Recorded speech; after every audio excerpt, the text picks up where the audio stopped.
جو آپ کے بچوں کو کلمہ سکھاتے ہیں، جو آپ کے بچوں کو قرآن پاک پڑھنا سکھاتے ہیں، اس سے بڑا آپ کا کوئی محسن ہو سکتا ہے؟ وہ آپ کے بچوں کے ایمان و اسلام کے محافظ ہے. جس امام کے پیچھے آپ نماز پڑھتے ہیں، اس سے بڑا آپ کا کوئی محسن ہے؟ جس کو آپ نے اپنا قائد بنایا، جس کے ایک بول پر آپ جھکتے اور اٹھتے ہیں، اس امام کا ہمارے دلوں میں کیا مقام ہے؟ ہم نے ان کی تنخواہوں کا معیار کیا قائم کر رکھا ہے؟ ایک ادنا سے ادنا درجے کا چپراسی اس سے زیادہ تنخواہ پاتا ہے. کئی شہر کی مسجدیں اور مدرسے ایسے ہیں جہاں علماء کی تنخواہ کا معیار 10,000 سے نیچے ہے.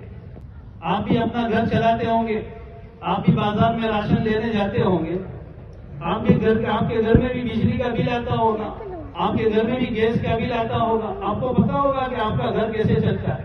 تو وہ بھی انسان ہے، ان کے کوئی مسلح کے نیچے سے پیسے نہیں نکلتے.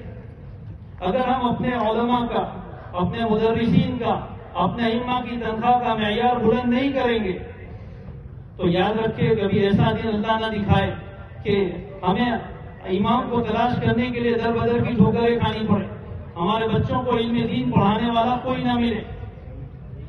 ہم اپنے بچوں کو دل پر ہاتھ رکھ کر پوچھے اس لیے مدرسے میں نہیں بھیجتے کہ اتنی کم تنخواہ میں اس کا گزارا کیسے ہوگا. ڈاکٹر بنانے کے لیے اس لیے بھیجتے ہیں کہ وہ مہینے کے لاکھوں کمائے گا. انجینئر اس لیے بناتے ہیں کہ اس کا مالی اعتبار سے فیوچر اچھا ہوگا. اور اپنے بچوں کو ہم علم دین اس لیے نہیں پڑھاتے کہ ان کا آگے کا فیوچر مالی اعتبار سے، معاشی اعتبار سے اچھا نہیں ہوگا. اس لیے یہ بھی ایک فکر کی چیز ہے. یہاں شہر کے بڑے بڑے ذمہ دار موجود ہیں، میں ان کی اس طرف توجہ دلانا اپنی ذمہ داری سمجھتا ہوں. الحمدللہ میں اس شہر میں نہیں پڑھاتا، اس لیے میں دل کھول کر کہتا ہوں، نہ میں آپ کا امام ہوں، نہ آپ کے بچوں کے، اس شہر کے بچوں کا مدرس ہوں، نہ مجھے آپ کے مال سے کوئی تعلق ہے.